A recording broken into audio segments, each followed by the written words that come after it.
SMP Loro Bangurejo presenting Njogo kebersihan lingkungan.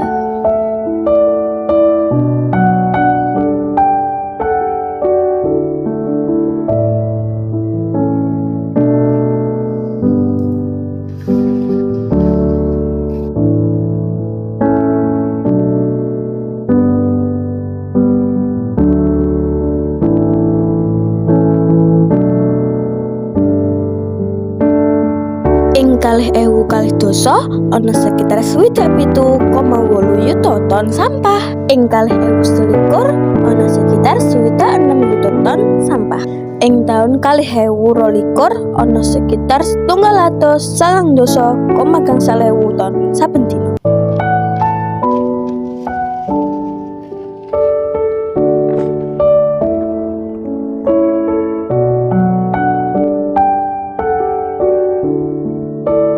Sampah plastik bisa diolah kanthi macam-macam, saka nggawe tas, dompet, dolanan bocah, kembang hias, lan liya-liyane. Paedahe njaga kebersihan lingkungan yaiku nyingkiri penyakit sing disebabake dening lingkungan sing ora sehat. Lingkungan dadi adem, bebas saka polusi udara.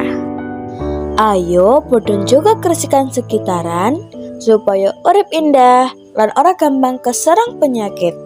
Urip indah yen njaga kebersihan alam.